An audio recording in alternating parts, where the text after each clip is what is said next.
I you know, all of these ideas, have been stewing, for years. I mean, I guess in some respects, my entire life. It kind of led up to this point. Um, that it's significant. The date today's January 21st, 2023. Um, and a year ago today, I would have been I would have been gathering the courage, hesitating as I had been for years, um, to finally and actually leave my job. So I'm just here on my YouTube channel. I had the foresight to record those moments, right? Of leaving, what that was like, what was going through my head. A part of this will definitely be, watching that, reaction video. What would I tell myself back then? Because and as I've gone through this year, I've come across other people who are in a similar situation, right? Hmm. They're feeling stuck at their job. That there's something inside them that tells them that they're wanting to leave. It's a decent sized. It was the biggest life change. It was the biggest life decision. Other than getting married. Um, it was. I mean, getting married wasn't as scary as leaving my safe and secure day job. That was more Right. exciting Yeah, and because fun. you have others depending on you, and yeah, Yes. yeah. And so, um, I this is going to be a little disjointed because that's just how it comes and gets out of my brain. I got a ton of notes. I've got this video. Oh yeah, but as I'm meeting these other people in my same situation, so no matter what I do, there's always going to be a part of me that wants to go and help the same people that I where I used to be, right? Um, and I actually can't find the video. Where if I search the word "quit," I usually maybe that's how I'll find it. But maybe it's been a little while since I posted it too. So Well, let's. I Oh, think I just saw it. did you It's on see the it? left-hand column there, Oh, there a it little bit is. higher. It's this one here. Yep, There it is. yep, Thank you. yep. Yeah. So here it is, guys. January 21st, 21. Yeah, January 21 of 2022. And that's the cell phone. That's me. That's my work issued cell phone. That's texting my boss saying, "Hey, give me a call. Give me a call when you're free." A little more of the backstory to this is that, and if anyone's watching, let me just look at the feed here potentially, because if anyone's watching and they want to join in on the Zoom, then let me put if they want to ask questions, add to the discussion, etc. So that's that. So yeah, I don't know where I left off, but oh yes, I know, I remember now. So before this, um another kind of, and I got some video of this too. I have to dig it. It's up in the dig it out of the archives. But um on it was about April of 2018, I want to say. April of 2018, I also had gathered up the courage to leave this same job. And I don't know if I could find the post, but I literally broke into a sweat after doing it. So I went through with it, and I did. And afterwards, I about 30 minutes later, I had broken into a sweat because of the nerves of what I was doing. My wife wasn't fully supportive of it as well. But I kind of I've kind of always had to bring her along. She hasn't, she didn't see what I saw as far as opportunity or what I was, and that was a challenge, right? Having, getting your wife on board, um, and things like that. Anyways, what's crazy about that story is I did not sleep that night in 2018 very well at all. I tossed and turned the whole time. I was so nervous. And I don't know why. This is like maybe the challenge of my life was to bridge that gap. Maybe it's the challenge of yours. Because anyways, that very next day, I had let them know verbally, and now they had sent me a PDF. They said, this is, you need to now formally fill out this paperwork. So this, I intend to leave on this day. This is my name. This is my, my position, and I'm formally submitting my resignation.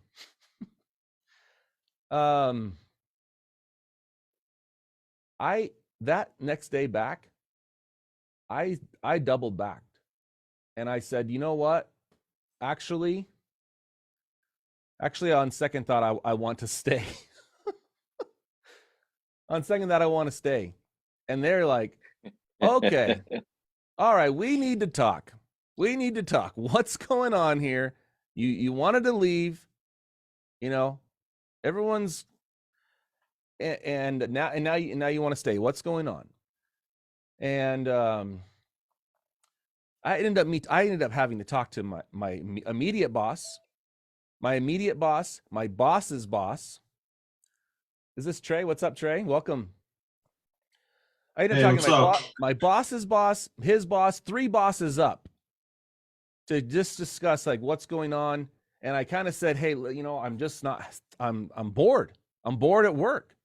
I need more variety. I'm not happy. I like, my situation was I liked where I was. The money was okay.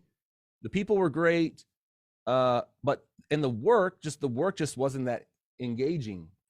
Anyways, and I spent so much of my time just feeling unfulfilled at work.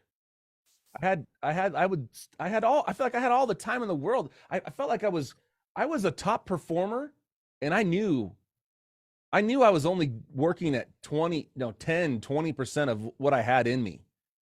You know what I mean? Like, I had memes like this. It was embarrassing one time because one of my coworkers saw this on my desktop. So bored at work, I might as well work. There's a lot of fun. I felt like I was digging out. I felt like this was my workplace, and every day was like another spoonful of me trying to get out of there, right? With savings, with picking up extra work, different things like that, reducing my debt liabilities. I was doing everything I could to hopefully one day bridge that gap and leave. So here's some other ones what it kind of felt like. This every day just going there, but really wanting out. Did she tell you she was leaving work early? That kind of thing. The other thing was this. These are what I've done is I've gone back and I have found some of the quotes, some of the inspiration that fueled me to finally make that decision. Right. So this one here, I love this for a lot of reasons, because I'll just read the quote, and it may be maybe it's a political, I don't know what this is, but it resonated with me, right? One of these lines has security, free food, free shelter, free medical. That was like me at my job. I had 12 days paid vacation, 12 holidays, 12 paid holidays. I had 22 days paid time off. I had a pension. I had health insurance benefits, a salary that was going up, right? And he said, the other one has no guarantees to the quality of life or security, but which one would you rather be? And I felt, but the thing, you know what? You see how that line looks? He feels like he doesn't, he hasn't been running, he hasn't been doing the lion thing, those instincts, right? I felt like a lion. I felt like I could have been a lion, but I didn't know if I really was. Right? I mean, and like now today, right, a year out, it's like, yes, this is fun. I like to run. I like to work. I you know, and when you're in that mindset, you're depressed and you're not quite right, and you haven't had that experience of running and pouncing on opportunities or food. Like what I would say to that person is, like, you have those instincts. Another quote from the animal world is, what percentage of eagles, little eagle chicklets, what percentage of them learn to fly? Right? It's like you have all the, like, there's so much untapped potential in you and in the world. Like in like I like to play basketball. I'm a competitive guy. Like I wanted something to unleash, you know, to what's it? One of the quotes is, like, I just jotted down a bunch of my ideas, right? And one of them was baseball. And I feel like at work, like, okay, I'm not a participant. I'm not just watching the game. I'm not watching on TV. I'm going at work. I'm at work, and I'm being thrown pitches, right? But they were like balls. I was being thrown an under 4 balls in a row, and I just walked, and I walked the bases, and sometimes I would score. Let's call a score my payday. I walked every base, and maybe someone hit a double, and I'd go 2, and I would occasionally score. I would get paid, right? But entrepreneurship's going up to the bat. Is that what they call the plate? Entrepreneurship go up to the plate, and I'm gonna swing, right? It's the chance. I might swing for a single. I might swing for a double, a triple, a home run, right? And I might be running for my life and sliding into first. I might be giving it everything I've got to get to first and slide into first, kind of thing, right? And you know what else, though? I might swing big and I might strike out, right? And the cool thing about entrepreneurship is, I think, I mean, within reason, you get unlimited swings. You get unlimited swings every day. And it's just a much more passionate way of living. You're taking the risk with the reward.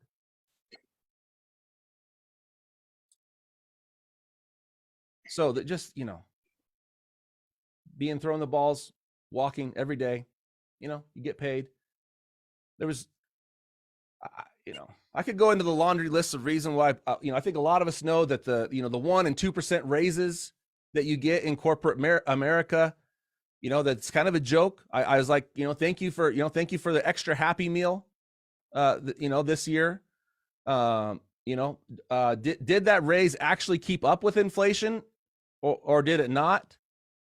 And then it's so sad that it seems like the best way to get a raise is to leave where you've been.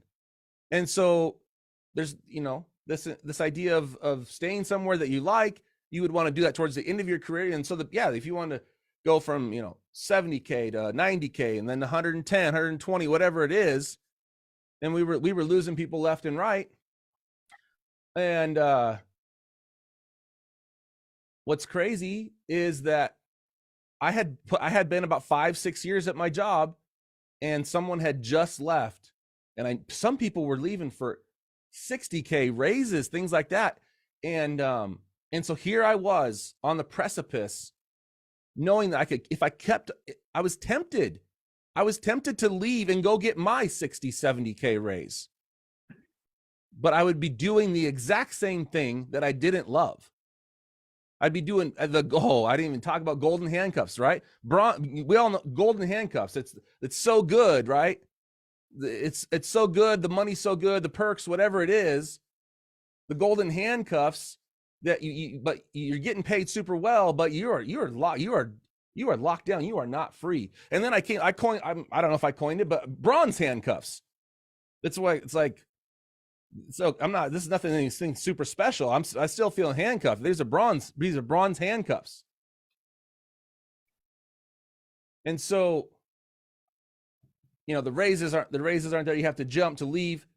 And I had, in the back of my mind, I had that thought, what if I just went and took the $170K a year job for a few years and just, gutted it out and like paid off my house, and then I'll be free. Right.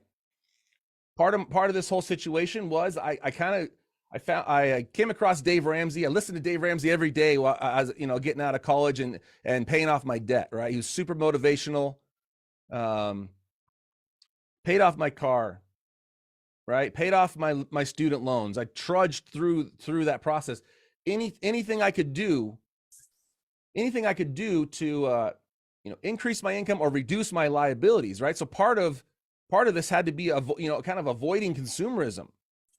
One example is, I had our used Honda Odyssey, and this is there's a lot of story here, but I end up part of my story is, as a ClickFunnels affiliate, I ended up I was one of the dream car winners, right? Where they were going to pay for my car. As long as I was above 100 people referred, I was going to get $500 a month, right? Towards a car payment. This kind of demonstrates like a little bit of my, like, how I think, because when I won the dream car, I did not go out and get anything fancy or anything that you would write home about. What I did was I took the money every month from that paying and I put it towards my car payment, right? And I eventually paid off the Honda Odyssey on an accelerated basis. And now, so what does that mean? It means that now I need that much less. I get that much more runway. My expenses are that much fewer, that I could make the jump, to entrepreneurship, because I avoided debt. I wasn't paying interest. Now I didn't even have a car payment. Because, someday I would like a cool, the cool car. Someday, right? But I was much more driven and motivated by freedom. Much more driven and motivated by freedom. How my life feels to me, rather than how maybe my life looks to other people. Okay. What do you guys think so far? Any questions? Any comments? Sounds familiar. Are you pre or Yeah, post? sounds very familiar. Yeah. Are you pre or post job, Trey? Well, I've kind of got a long story, but I do several different things. Yeah. Sorry, keep going. No, I was a software developer for 20 years, and then went into mortgages and ended up having to go back to software development. But now I'm 2 years past doing software development and doing a few different things to bring in income. And you're working for yourself full time? Yeah. Congrats. 100%. Yeah. And Jim, you work for yourself, right? I do. Yeah. I had an exit. I worked for a small company that got acquired by a public company a couple of years back, and had the opportunity. So sort of similar. It wasn't as scary for that exit, but they wanted me to join as an employee, and I told them no, and they were kind of shocked. I was kind of a critical person. That I had to convince them that I would at least be available for contract for a period of time, or they wouldn't have done the acquisition. Yep. Because I built the infrastructure. So I I did a few renewals for that. Yeah. The eyebrows, right? People are like, you're doing what? You're leaving this? Like, wow, you must be brave, or that kind of thing. Yeah. So this is interesting. So let's see here. One of the TED Talks that I came across during this time was this. There's the pre stuff, what happened, what led to me, how was I feeling before, what led to me leaving, what is it like now, and I'll probably be all over the place, but here's one that stood out to me. Mel Robbins, and there's a YouTube video. It's called it's right here, How to Stop Screwing Yourself Over, I believe. There's some good stuff in here, but one of the nuggets that I loved, she says you always know you have basic needs, and when they aren't met, your body sends signals, right? When you need more food, your body lets you know it gives you hunger. When you need water, it tells you you're thirsty, right? And so that's almost like so obvious, right? But what wasn't obvious to me was I didn't realize that the boredom and whatever I was missing, and I guess it manifested itself as boredom, that just as much as a physical need that your body would send to you to let you know you need to do something. If I'm hungry, you need to go eat, or this is going to get worse, right? Or you're thirsty, or if you're tired, if you need sleep, you're going to feel signals that you're tired. There are emotional signals, right? For me, I think now, boredom is telling me, listen, like, I'm telling you, this is my body, this is your brain telling you something needs to change. You're not getting everything that you need out of this job. And so I kind of took that as like, I don't know. I started interpreting it as that this is telling you that something needs to change. Something's missing. You have some sort of basic need, and we all have a different mix of how much security and income and happiness, and it's complicated. But what it was telling me was, you need to make a change. Your body, you are being repeatedly told. We're talking for years. You are being repeatedly told to change something, right? Finally, I listened to it, and thank heavens I did, because it's completely changed my life. Here's another quote. I said that 2 hours at my old job, it felt like 12. And now 12 hours feels like 2, if that. I just don't even feel like I work anymore. I'm not going to work. I don't commute. I'm just like living my life. doing who I am. I'm just living. I get up, and I want to go to work. It's a Saturday morning for right now, and I'm up, I'm wide awake. I'm not trying to make any money off of this presentation, right? I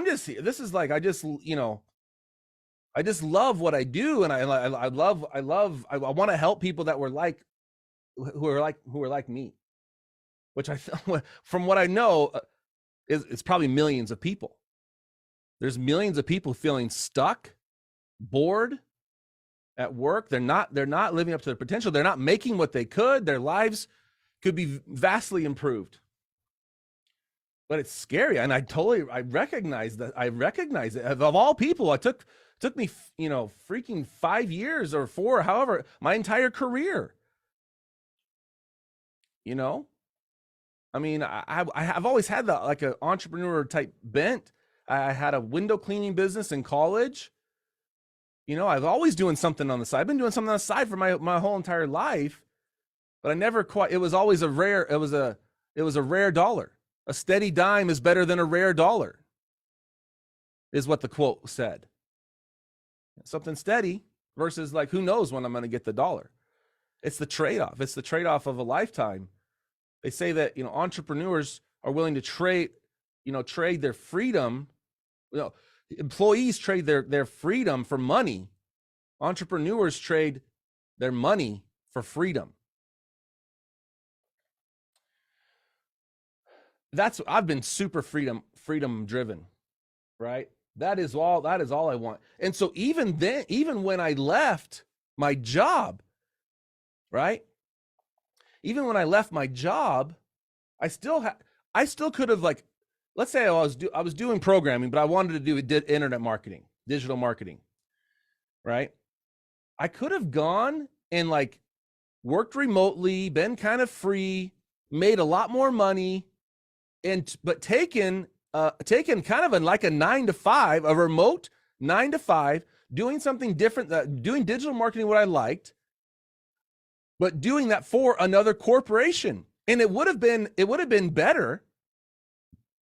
But I just knew that I never wanted to be locked down again. I didn't want to be. The internet is, there's too much scale, there's too much opportunity for me to commit my bottom into a chair at a certain time. There's too many ways, through affiliate income, through SaaS income, right? Through leveraging YouTube, which I've done. We can talk about that. Through leveraging other people, scaling with other people's time as well, right? And so this is kind of another story, but for anybody this is one of the way, Upwork was one of the ways that I bridged out of what I was doing, right? Back in 2020. So well before I left my job. So this is kind of some of the things I was doing. Upwork is a global freelance marketplace. There's probably millions or billions of dollars being transacted across the world with freelancers. Everyone wants to work from home and remotely. And so when the people leave their corporations and they go work on Upwork, then the corporations are forced to go hire on Upwork. And there's a lot of advantages, and we can talk about that another time. But how did I get started on Upwork? I took a $10 job. No one knew anything about me. I uploaded some stuff, my degree, took a $10 job, got a 5-star review. It made it easier to get the next one. $15 job, $60 an hour, $10, right? Just building out my profile, $30. James knows his stuff and is a problem solver. We'll definitely hire again. $50 an hour, right? That's where my confidence was back then. I think I can charge maybe $50 an hour for 2 hours. Let's say as I get going here, $100 an hour. I constantly came back. I never locked myself in. You know, companies have valuations. You also kind of have a valuation. 2,000 hours in a year, right? So if one person pays me $50 an hour, I times it by 2,000. My valuation is $100,000 a year at that rate. Okay. Well, if I was making $100 an hour, my valuation is $200,000 a year. So as I walked up, let's just say I was making about $50 an hour back at my day job. Okay, 100 grand a year, right? Not a bad living at all. Benefits, paid time off, pension. Well, what I started noticing was what if I could do a $200 job in an hour? Wow, I guess I made $100 an hour.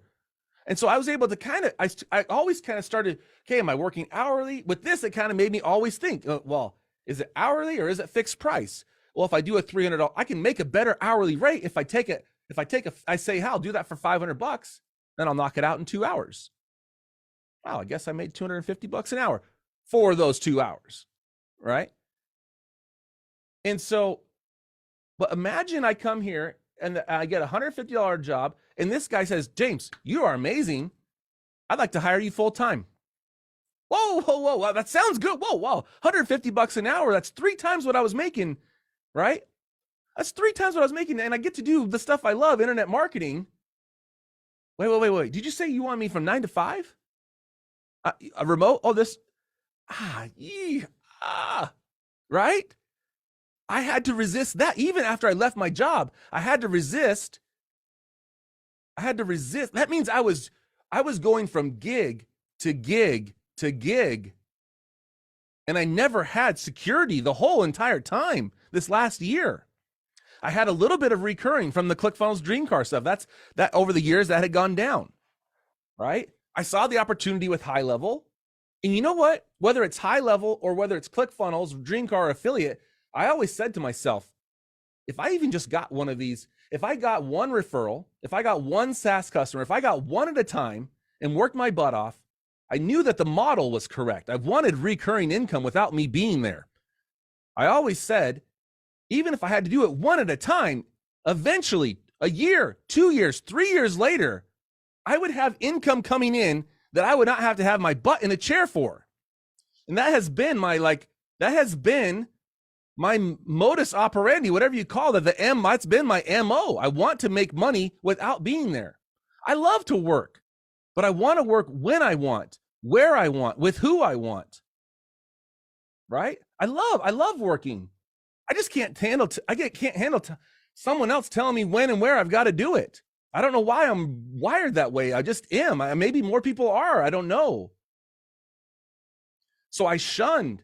I felt it. I felt the freaking handcuffs coming on again when they said, "Yeah, I'll pay the gold." They were the golden handcuffs when they said, "I'll pay you 100." What if we could hire you full time? Right? I see jobs. What I did was I went from gig to gig, and I raised my price. Every time I was able to, I only need one person to pay that. There's a world full of 8 billion people. I'm now open myself. When I was working in a job, I was able to bring value to a small number of people. You open yourself up. If you live in a country farm town, you can only like help those people. The more people you serve, the more money you will make. Right? And so what I did was I only needed one person to pay the rates.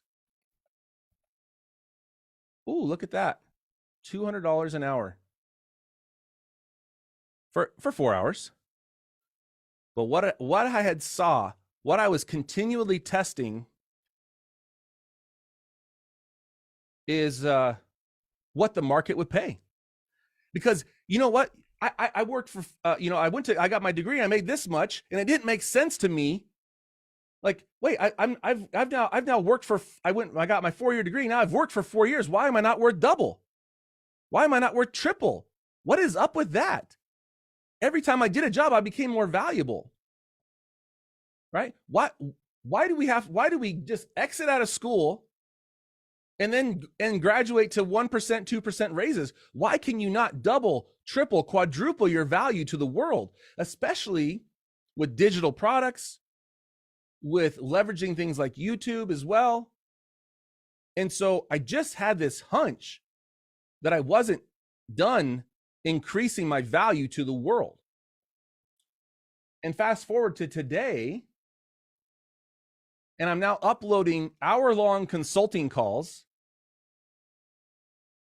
where someone pay me $500 and happy to do so. Right? Here's a $500 an hour consult on High Level. And he gave me his permission to post the thing. He knows it's going to be posted. Here's a $400 an hour call on High Level as well. Kajabi. Then I post it to the world. So now other people can see, well, I can prove this is what people pay me. This is what this is what I'm worth. This is what people are paying me. So I'm not going to settle for less. I don't need to. But then I'm also giving back and saying, hey, look, this is what it looks like. Other software engineers. Hey, if you could you watch this whole video and do everything I just did in this video? Then why aren't you making $500 an hour? You could, right? Almost as a inspiration to other people, right? For other software engineers like myself was making 50, 70, whatever, $80 an hour, whatever it is. There is more out there for you. And I'm not done either. And honestly, there's very few people that even think in the hourly wage at this point, at this rate. And let's just go back here. $500 an hour times 2,000 hours, that's $1 million a year valuation. I only need to work 1 hour a day now. I was making $300 a day at my day job. I can work for 1 hour a day, and the rest I can go be with my family, or I can be with my wife, go out to lunch. I could work more hours if I needed to. I don't have to. How many hours a day do you have to work at $500 an hour? It's life-changing. Right? Now here, why? Well, why not more hourly? Because I've always struggled. How do I value my time? When someone wants to buy a $100 snapshot from me and I give them a link, how long did that take me? When I make X amount of money as an affiliate without being there, like, how do I value my time? when I automate things so you never have to do them again and save people hours, like how do you put a price on that? And so I always kind of knew, well, if I'm not working at that kind of a high rate, then I need to be doing other activities. I've got other things I could be doing. The opportunity cost, $500 an hour is the cost that it's going to take for you to pull me away from my stuff, my businesses, to work on yours, kind of thing. So I walked my way up, but I never settled, and I'm still not settling. And to be honest, I still have a few engagements that do require my butt to be in a chair to earn a living. And when I wanted to go out to lunch and I had to be back to have my butt in the chair, I felt that. Even if it was for $500 an hour, right? And so I just want people to be aware of the golden handcuffs, and it's the butt in the chair factor, right? I would like where I'd like to go. I'd like to be able to pick up and go for a couple weeks anywhere I want without telling anybody. So I'm not there yet, personally. I'm only a year into this thing,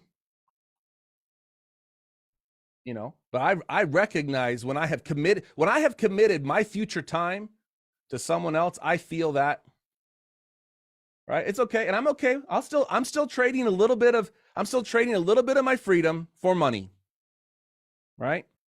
But you better believe that when I get my house paid off, right, and I've got $10K a month or whatever coming in on affiliate income, that I will be completely free.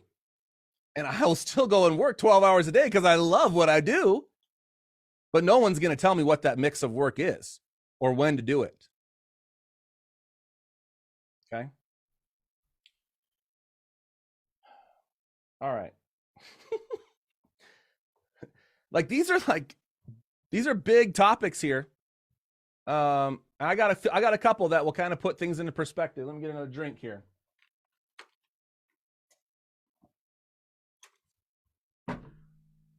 Let's start with live free or die. Right? So I go on eBay or somewhere. This is live free or die. It's a license plate. It's the motto of New Hampshire. I've never been to New Hampshire. I sure love their license plate motto. Live free or die. That's what I felt like. Listen, James, I know it's not life or death, but it almost is. It really almost is, because it's your life over the time. It's not like I'm going to literally die, but like the quality of your life, I want to live free or I'm just dying inside. Live free or die. And yeah, that's kind of, wow, it's kind of extreme. What was that from? I think that was probably from the early days of the history of the United States, right? Like, we're going to fight. We're not going to be under, Britain's or whatever's a thumb or tyranny. We would rather die than be under their reign. We want to be our own thing. And with that thought, I will also mention this other one. I ended up reading, 1776 by David McCulloch, right? Whatever his name is. And reading that book, it dawned on me, this book right here. Who knows? I will start this question with, who knows when Britain, granted us independence? Do either of you happen to know? Whoever's on the call? It's okay if you don't. I'm just leading into this topic. 1776. Okay, that's exactly what I thought. That is exactly what I thought. And if you said that, you're gonna love this next point. It was called the treaty. That's when we declared it. Yes, yes. The Treaty of Paris. The Treaty of Paris. This is a key. This is a key thing. The Treaty of Paris in 1783 is finally when Great Britain said, "All right, you're right. You won the war. We are also going to recognize you as an independent country. Here's the Treaty of Paris, 1783. 1776. 1776 is when they said, we're going to be free and we're going to die fighting for that. That kind of goes along with what I felt. You kind of need to, just because I left my job doesn't mean that my freedom was secured. That was just the day I said I was going to fight for it. Just like them. So that's that license plate, live free or die, 1776. Independence Day. Independence Day is not the day you're granted independence, at least for the United States. It was the day they said they were going to die fighting for it. And you probably need to have some of that, you know, in you to go to where, you know, to where you're going to have your own 1783 date in your future that says, yeah, we do recognize you are independent. Right? I don't know if that, I would say that 1783, maybe that day's happened for me. Maybe not entirely. Maybe it's a process, right? Maybe I pay off my house and I got 10K a month in affiliate income coming in. There's my 1783. You are free. We recognize you as completely free, independent. Okay. All right. What else do I got here? Got Upwork. I love this quote. I'm always about doing crazy things, you know. Maybe it won't work out, but maybe seeing if it does will be the best adventure ever. You'll have a story to tell, right? You have a story to tell. We talked about Mel. We talked about, hey, is something telling you repeatedly that something needs to change? You need to listen to that. You need to listen to that. Okay. Let's see what other notes I have. Oh, Free Guy. All right, we got to talk about Free Guy. It's the other guy in the poster here. Who's seen Free Guy? You guys seen it yet? So it's a great show. A little bit of a lot of swearing. It's really entertaining. I've watched it a couple times. All the movies I would watch, I really resonated with these characters, like The Greatest Showman, right? He was working at his little day job in the factory or whatever. Then he wanted to be free. He wanted to do the Barnum and Bailey circus. Well, Free Guy, the premise is he's in a video game. And he's what's called an NPC, which I didn't really know. I'm not like a super big gamer or anything. An NPC, what is it called? You know what this, anybody know what this means? Non-playing character, I think. That's right. NPC refers to a non-player character. What? Did I relate to being an NPC where I walked a predetermined path? I drove a predetermined path every day and sat in a chair and did my thing and went home and did the same thing every single day. Did I feel like a non-player character? You bet I did. Right? I was on a predetermined thing. I was a cog in the world's wheel. I was a cog in the world's wheel, and I wanted to be a player.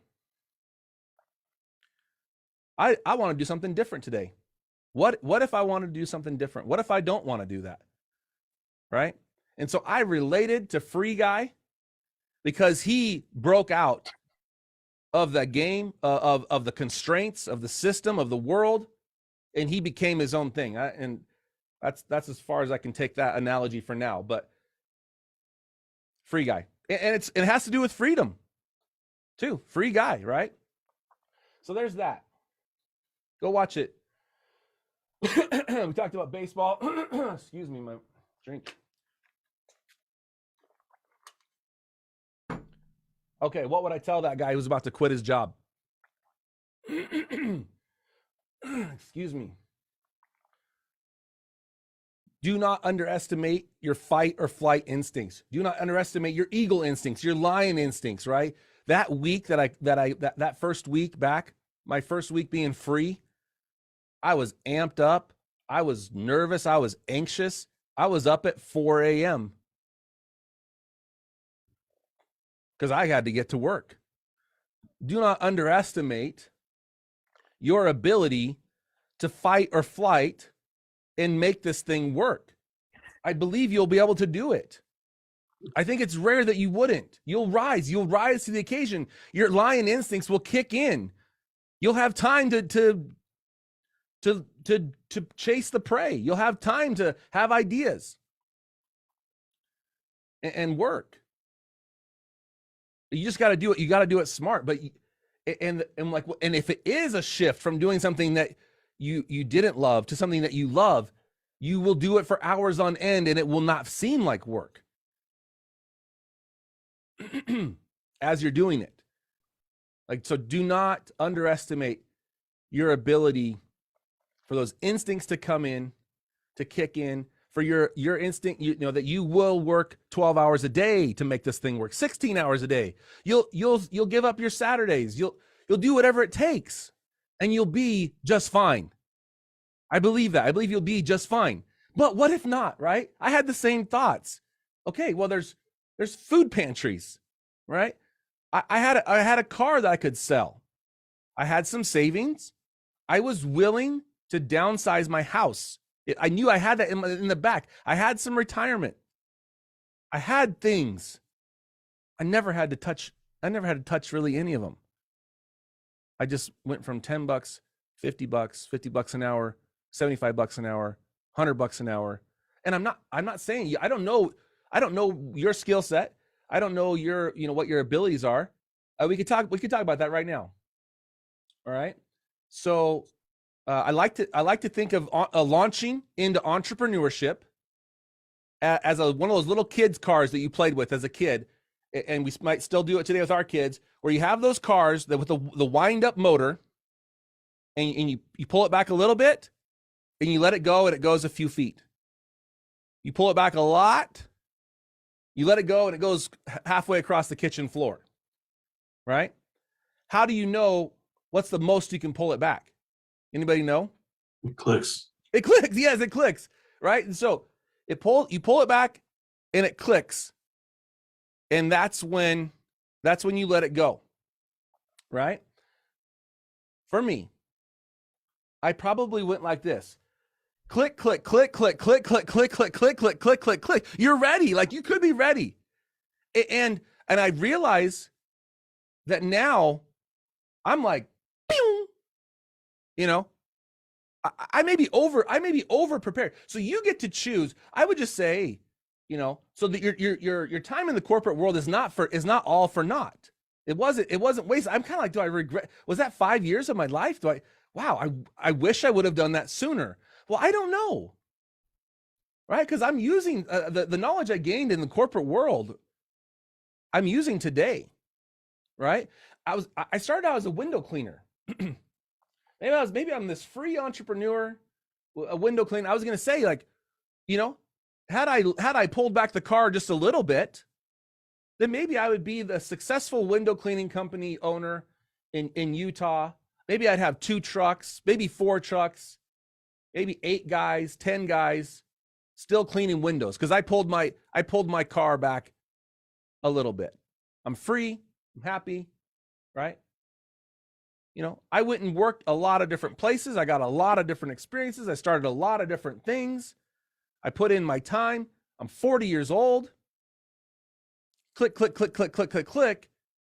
Now, maybe I'm thinking about doing lead gen nationally for window cleaning and having a franchise nationwide and running the website and the PPC and the ads. And you can see the difference, right?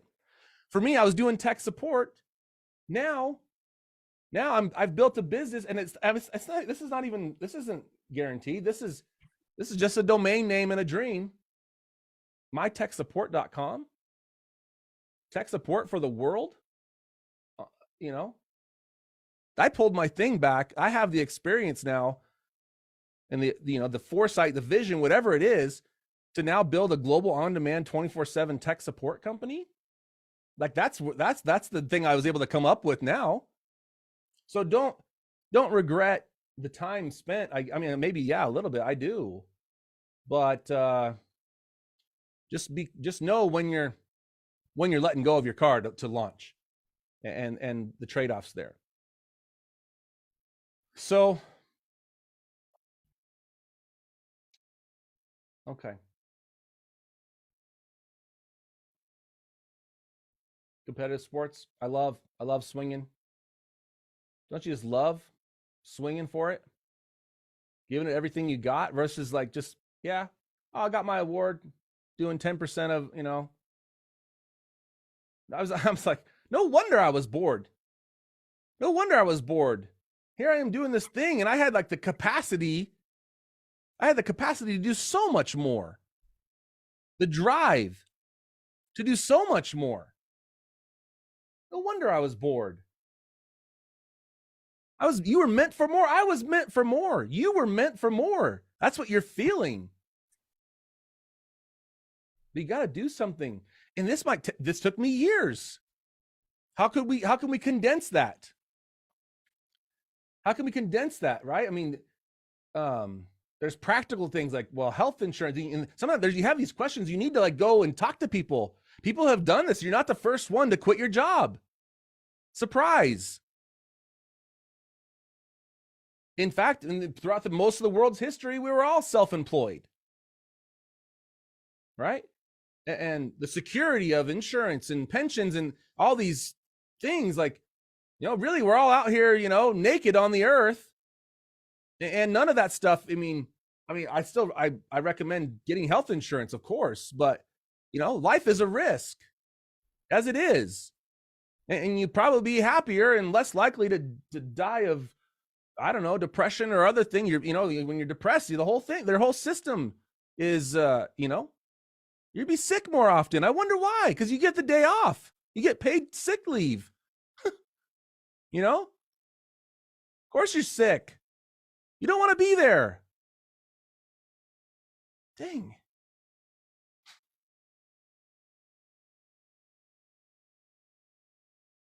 I don't need a day off. I'm not sick anymore. I don't need paid time off either. I make $500 an hour when I want to.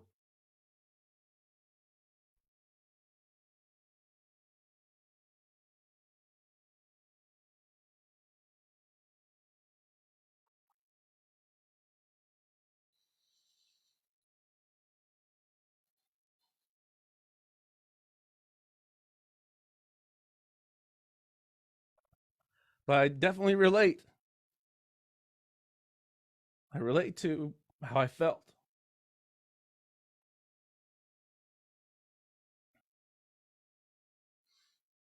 All right, we'll keep going. I lost my train of thought again.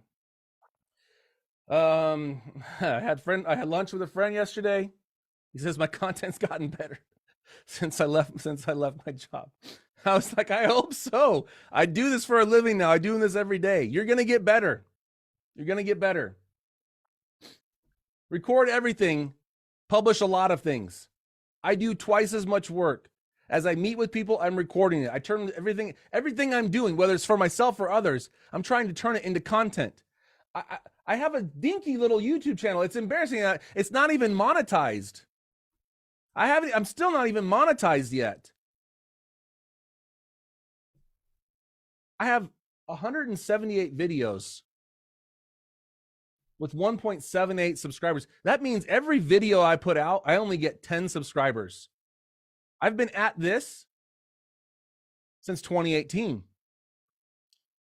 But 91,000 views? 91,000 people that know what I do? 1,780 people that want to see what I have to say? I don't need very many of those people to engage me in work for me to make a living. This is a you know what? This is a dinky little YouTube channel. But for an individual, it's been life-changing. I've been able to demonstrate my expertise.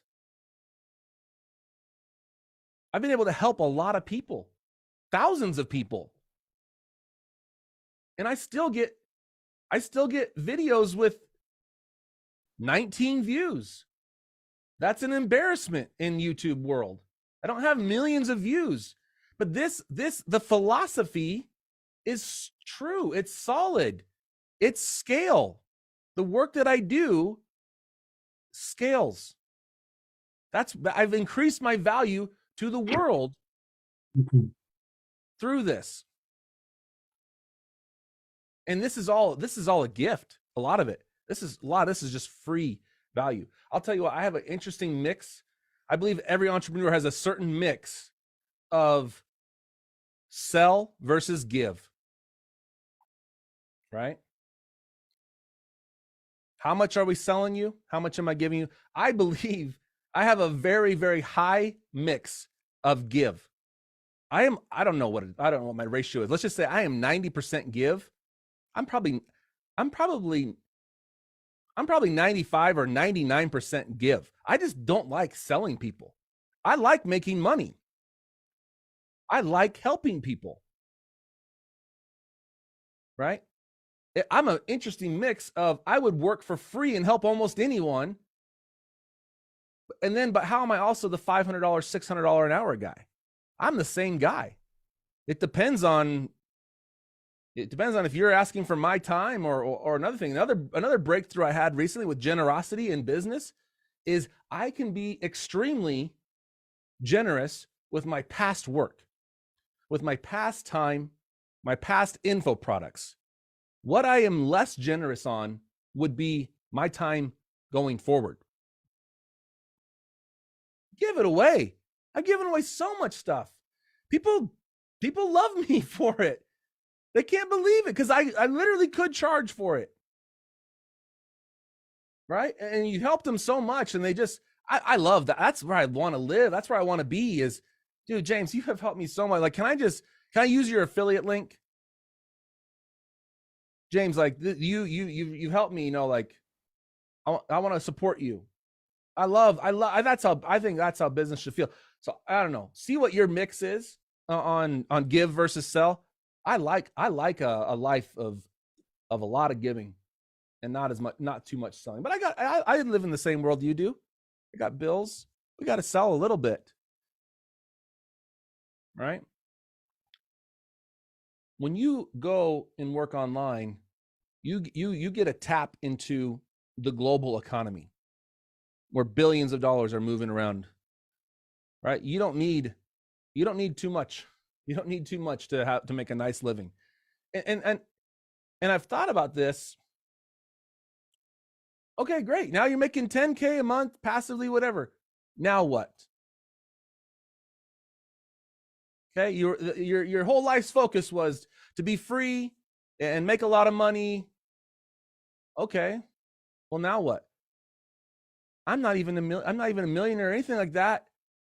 I'm not even whatever. I mean, but I'm already like, okay, I think I've got the mix of my time a little bit wrong here. I should be just getting off of work to see when my kids come home from school, helping them with their homework, taking some time off, take my wife to lunch or go catch up with my wife. Already financially where I'm at, I can see that I've got the mix wrong of how my time is allocated.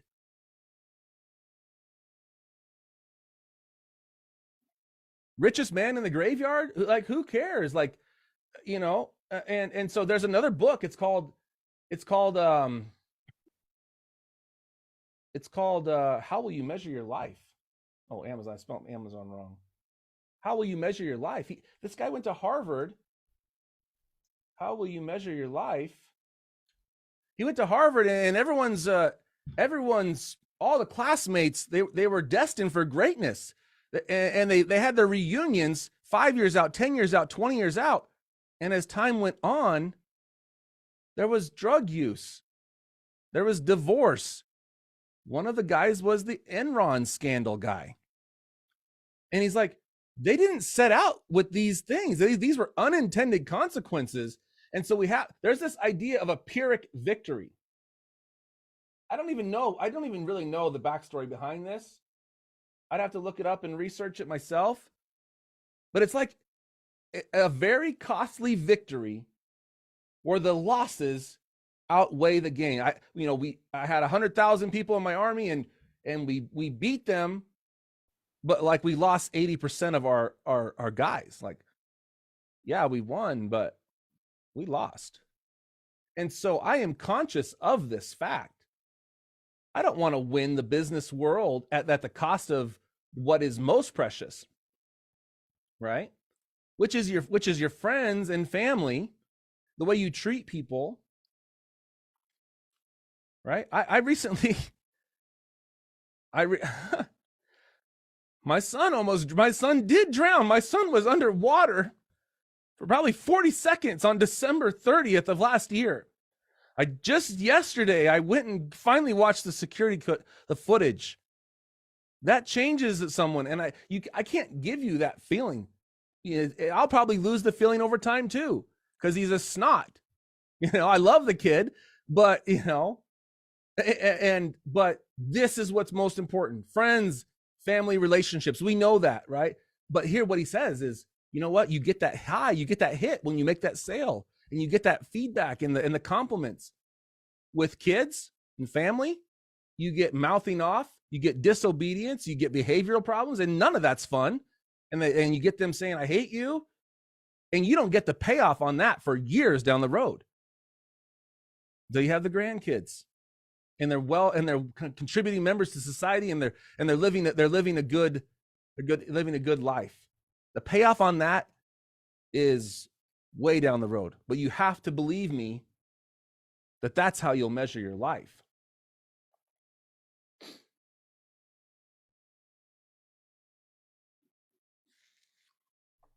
I've already talked about 1776. I've already talked about how you measure life. I am a huge, how have I, whatever philosophy, whatever business philosophy, beliefs that have gotten to me wherever I am, I'm nothing special. I'm pretty much an unknown. I mean, there's two of you on today, right? I mean, let's just, and thank you for being here. I'm flattered, what was I saying? Books and courses. Oh, not that. Library. How have I developed anything? How have I developed any philosophy of life? I love to read. I mean, Brandon Burchard, Russell Brunson, $100 million offers, Seth Godin. His earliest quote, I've had his quote for years, and it was, "Why don't you design a life you don't need to take a vacation from?" That resonated with me. Everyone, I mean, golly, you worked for 50 weeks out of the year to take a 2-week vacation? No. Golly, no. Why don't you set up a life that you don't need to take a vacation from, that I can go work out in the middle of the day. I can go out to eat. I can do work that I love. I love what I do. I want to do more of it. I get up at 5 a.m. I'm like, I'd like to go and get some more stuff. I got some stuff I want to do. Seth Godin, right? He's one of my favorite authors. It's been a while. Dave Ramsey, the feelings and thing about paying off my car, paying off my credit cards, right? Getting out of debt, being fiscally conservative. My only bill, I have some utility, but all I have left is my 15-year mortgage. That's all I have left. The freedom, financial peace, right? Driven. This guy worked, a great man, Larry H. Miller out of Utah, the owner of the Jazz. He was a workaholic. I've read his stuff. His is a cautionary tale because his relationship with the kids wasn't that good. His health suffered. He went too far. Cautionary tale. Learn from the mistakes of others, right? So David McCulloch, 1776, we talked about that. YouTube secrets, whatever. So profit first, all these things. I just read and I read and I read. And a 4-hour work week from years and years ago.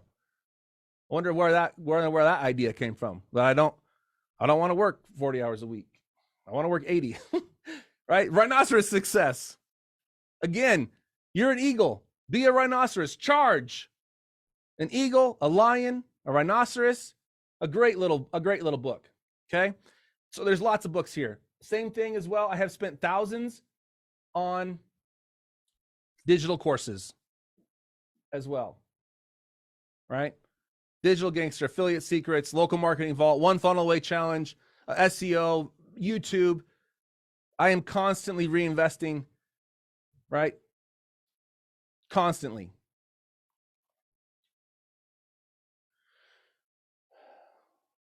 avoid consumerism, Dave Ramsey, how far you pull it back, lead gen. Okay, we talked about a lot of this stuff. I love this one. You mean to tell me I just go to Vistaprint, print out business cards, and now I'm doing graphic design? You can be anything you want to be. I remember that feeling. I just went to Vistaprint and I said, I'm doing this. And then you start doing it like this world. Like, yes, you grew up in the world and there's a lot of things that are already here. At the end of the day, you could be anything you want to be. You can start. I've started so many things from nothing. A lot of my stuff still not, Power Wheels parties. I got a domain. I had an idea and I tried it. You can make it official later. Bounty Hunters doesn't even have a license. The state of Utah does not know about GHL Bounty Hunters today. I'll get it fixed at some point, right? And even then it's like, what? I mean, you just go to the website and you tell them your name and then it's so crazy. But to start a business, Utah State license, buy, all right? I mean, you can get help with that thing, but just get going, print up some cards, go buy the domain. I have a little quote, haven't really made it official yet, but you can be anything you want to be. Just make sure that the .com is available first. The domain name. Make sure the domain name's available first. Power Wheels parties, right? Power Wheels parties. GHL Bounty Hunters. That's a fun. No, I completely made that up. GHL Bounty Hunters. I mean, that's fun to brand around. Wow, Bounty Hunters. What's a bounty? Like, oh, that's cool. That's going to stick. Power Wheels parties. I have ideas and I make them real. And let's talk about this. This is also one of my notes. You got to focus. ADHD. No. You focus on one thing. Focus on one funnel. Don't stop till you hit $1 million. And I said, yeah, I know. I should probably focus. Yeah, $1 million, that'd be nice. Yeah, you're probably right. And then I'm just like, I don't know. Is that right? What if I enjoy having 8 businesses? What if I want to go do a Power Wheels party one day? Have some fun with that. Take the kids, help them do a Power Wheels party. Then I want to take some tickets. What if the next day I want to make a YouTube video? What if I was just free and could do whatever I wanted to? And listen to what's the most exciting. If I'm always working on what's most exciting to me, it's probably going to be exciting to other people too. It's contagious. Focus on one funnel. So you get to $1 million. You'll be happy? What? Money? I'm like, no. A lot of people seem like they're optimizing for money. The most amount of time, spend the most amount of time and get the most amount of money. I'm saying no. I am not optimizing for money. I am not optimizing for money. What should I be optimizing for? For happiness, for fulfillment, for balance, for the love of the work, for love of people. I think that business might just be an excuse to love on people, to help people. Right? Man, so much of business is horrible. People getting swindled, people paying for stuff and not getting it and being juked out of their money and stuff. Like, bounty hunters. What a novel idea. And so bounty hunters, I said, hey, tell us your price, what it's worth. We're going to go fix it for you. I'm not even going to ask for payment then. I'm going to ask you for a review first. What? Hey, you left me a 4-star review. What happened? Hey, can we fix? Like, I haven't even charged them yet. I'm asking for the review before I charge them. Imagine you go to the restaurant, you eat the meal, then they ask you how it was. You said, "Oh, it was wonderful. Loved it." And then they say, "Okay, hey, well, how would you like, how about that $12 that we usually charge for this? Okay, yeah, please. I'll leave you a video testimonial. Or you come and get that restaurant and the food's cold and the service was, and then they say, hey, how was that meal? You're like, actually, it was horrible. Food was cold. Now that person can say, hey, you know what? Thank you so much for that feedback. Go have a nice day. I can't in good conscience charge you for that. That feedback you gave me was worth more than the meal. We're going to go fix some things. So, little side note there. Do you think people like that? I don't got to pay you until the problem's fixed. Have I been burned? Have we put in some hours and not gotten to where we wanted, where they were fully satisfied and we didn't get paid? We sure did. That's happened already. That's okay. It's a cost of doing business. We'll be okay. Hopefully it's a smaller and smaller percentage over time. Anyways. Okay. So where did I leave off here? Mel Robbins, 12 hours of work feels like 2. Making better where you are. Okay, I've been there. What if you just have to put in another 6 months, another year, right? What if you just can't leave right now? What if you're in the stage where you're trying, we're talking about making a jump. You need to back the boat up to the dock, right? How big of a jump is that, right? Are you backing the boat all the way up to the dock so you can just kind of step across? Are you having to jump? Are you having to run and jump? So if you are, how can you just improve your situation where you are right now in your day job? Pull out the eagle and the lion and the instincts and go take work that no one asked you to do. Go have ideas, be an intrapreneur, right? Don't just sit around waiting for boss to tell you, say, I've got so much more I could do. And at a minimum, you're going to climb and get the raises. You're going to climb the corporate ladder because you've actually got a brain and you actually go and do work and you're not screwing around on social media. You have so much potential that you lay dormant at work. Why not go all out in your current job? It'll be more exciting. The time will go by faster. And for me, I said, go get my AWS cert, right? So go get certified, go take on other work, go all out where you are. And I still wasn't, I tried that, but I still wasn't satisfied. Because then maybe it's like, okay, well, that's great, but I'm not getting paid. I'm not getting the raises. They're trying to make me come into the office. This is the remote world. They're trying to bring me back from COVID and come be in the office? No, I don't need to be babysat. I'm a big boy, right? Okay, risk and reward, guys. I was a normal person and I was trying to find a way to pay for ClickFunnels back in the day. This is kind of where some of this started to take off. I mean, I've got a long history. I started selling on eBay a long time ago. I did SEO, I did some pay-per-click, but here I was with a family, kids, mortgage, and I because of Dave Ramsey or whatever, I had at least had my retirement. I was putting like 6% into retirement, or whatever the percentage was. And in order to free up $97 a month, I could tell with ClickFunnels something was happening. People were making money. Right? People were making money. And I don't know what it was, but I said, I kind of have a feeling that there's something here. This is back then.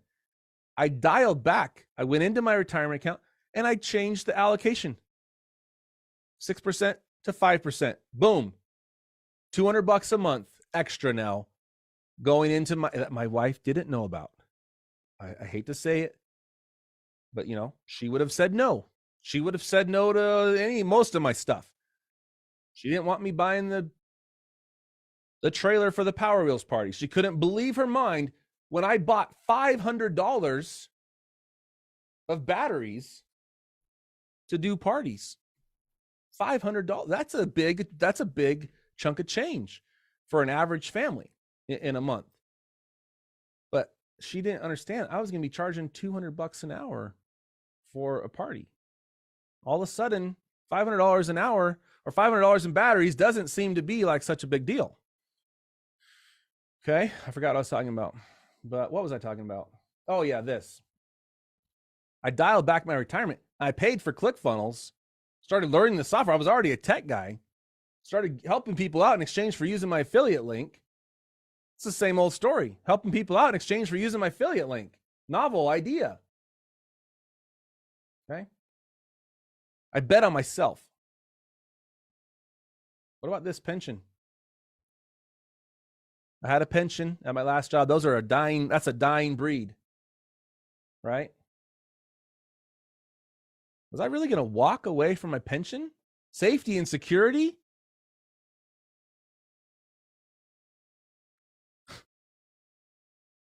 Isn't that what we all want? Well, no, I actually want freedom. Again, it's the classic trade-off. What do you want? Security or freedom? Freedom isn't free. I walked away from my pension. It was going to be like $300 a month for the rest of my life. You know, when I was starting at 70, I don't know. And I was like, knowing what I know about myself, should I cash that pension out? I mean, I've got some savings, like that pension. If I cash that pension out, that would be a nice little extra buffer as I'm jumping ship. And this is like the dumbest thing. It's like financially, it was like the dumbest thing. I paid so much. I had them run the numbers. Hey, what's the calculation? You know, $300 a month from 70 to 85, or would you rather have it right now? And they came back and they said, it's going to be about $27,000. Your pension's worth $27,000 if you took it today, a lump sum. Oh yeah, and it's a tax penalty for doing that. And we're going to withhold a bunch of taxes already from off the top. And when you actually get your check, it's going to be about $19,000. And I was like, I was like, you know what? I think $19,000 today with my family and maybe going on a trip or helping me get off of the ground with this business, whatever I'm doing. I think that $19,000 is going to be worth more today. I don't think I'm going to be worried about $300 a month when I'm 70 years old. How do we think that, even just 1 year later, how do we think that idea has panned out? I don't think I'm worried about $300 a month when I'm 70 years old. Right? Risk and reward. Seth Godin. Health insurance, dental. You know, there's like these little questions. Oh, you know, how do I do about health insurance? This was a big one. Let's not skip over this. I thought health insurance was going to be $1,800 a month, $2,400. I got 5 kids. Beautiful family. Right? I got 5 kids and a wife, and a dog. And health insurance is not cheap. It was a big concern. I don't even know. My wife probably has a better picture than. Well, maybe I got a picture of my kid. That's another day. That's another story for another day. But is changing your profile to something commercial, right? And being on Facebook as yourself or commercially on, But yeah, there's the family, right? 4 boys and a girl. That's what's most important. You know, it's funny. A lot of people say, "Oh, this is your why. This is your why." I'm not down here every day because I'm like trying to, you know. I actually was embarrassed. Maybe it's embarrassing or not, but it was more about the boredom, the frustration, and the calling and feeling like it wasn't like, "Oh, I'm down here. You guys are my why. You guys are my why." But this is the most important. It's not, and it may sound trite, it may sound cliche, but it's the absolute truth. So that being said, health insurance for the kids and the family. What if something goes wrong? What if your son goes under for 40 seconds and needs to go to the ER? Right? And needs to go to the cardiologist and get multiple tests. And now they want to go and have them go swimming again with and being monitored. Okay. You got to have health insurance. Well, I thought it was $2,000, $3,000 a month for myself, and it turns out that, and I know things are always changing. There's all the different rules and regulations. I ended up paying like I'm paying like $225. It was like $200, or now it's like $250 a month in health insurance. And I had a quote that says, well, who cares what it costs if the way that you're making the money, if you love the way that you're making the money, it's no longer expensive. It's only expensive if the way that you earn the money, you hate the way that you're doing it. What's $250 if I would do it if I love what I do? So now the whole equation flipped. $250. I mean, that's awesome. That was a big thing that helped change the game. I'll use Select Health. Okay, for anyone that cares. Select Health. And for dental, I use MetLife. MetLife Dental. Just pay for it out of pocket. Covers orthodontics. I got 2 or 3 kids that are gonna need orthodontics. 2 of them are getting it right now. MetLife Dental, maybe $150 a month, something like that. I went and got my own life insurance because I lost life insurance, right? I think I went to Dave Ramsey's been promoting life insurance for 20 years. I went to Zander Insurance and got a policy. $500, $600, $700,000 in case something bad goes happen. I die, leave my wife, take care of the house. I had to go get my loan. I lost my life insurance, had to go get a new policy. All right, these are like the practical things that you got to consider when leaving your job. Health insurance, dental, life insurance. Okay. You get to tap into the global economy. I got started with a $5 or $10 job on Upwork. We talked about, lost it. We talked about that. We talked about grant independence. Okay. ADHD, back to that time when hey, you got to stick with one funnel until $1 million. And I said, no, you know what? I actually enjoy working on this business today. And I get some great experience from that. I like consulting with this guy, learned some great stuff. Do you realize, like, I've done e-commerce, I've done info product, I've done affiliate, I've done physical business, local businesses. I've consulted on, like, part of where I am today is because of ADHD, right? Because I have worked on lots of different businesses and ideas. I have great breadth that I can sit here and I can almost field any question. I mean, that's bless Dave Ramsey's heart, but like the marketing show, where did that come from? It came from me getting out of debt, listening to Dave Ramsey for 3 hours a day. And I figured all he does is answer questions. I'll do the same thing. And I don't even do marketing show that often because I didn't want to be, Dave Ramsey's stuck in the chair. 3 hours a day, he's stuck in the chair. He doesn't have to be. I didn't want to commit myself to a daily show. I'm getting the best of both worlds. I make content when I can. I answer questions like Dave Ramsey, the marketing show. That's what I came up with. Well, I don't know how I got on that.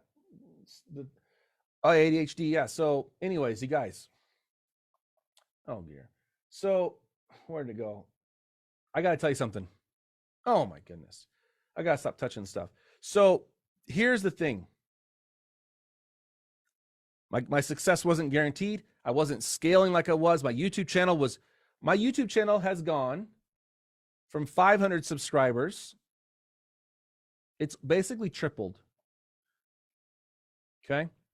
If we go to the analytics, I don't know if you want to, but you could see, like, I started putting out way more content, of course, and I was consistent on a certain topic. Started carving out a name for myself in the high level community. Right. And so, but I still had to go job to job. I was still going to Upwork looking for jobs. I'm trying to make ends meet and get this thing off the ground. And my success, and even today, my success is not guaranteed. Right? And here's the thing. I end up doing a large mix of work that I do not get paid for. I make a YouTube, if I took 3 hours out of my day to make a YouTube video, that may or may not pay off today. Right? That's again the risk and reward. And I want to tell you this story because I was taking my car into the shop and they asked for a review. And I knew they were using High Level. And I was like, and I left the review, and then they said, thanks for leaving a review. And as I was experiencing that as a as a customer, I was like, I'm not asking for my reviews that smart. I think I know how they're doing that. And so I went that day, and I could have been looking for work on Upwork. I could have been trying to do client work, right? And instead, I was come on, log in.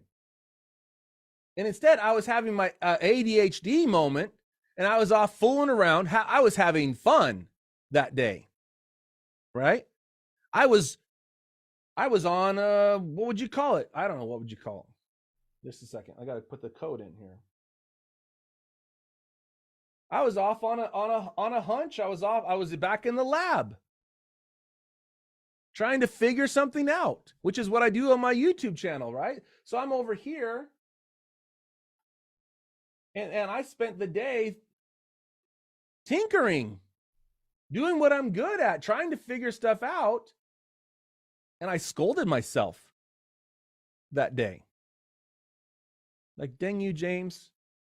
You weren't making it. You didn't make any money today, did you? Your ADHD. I bet you had fun.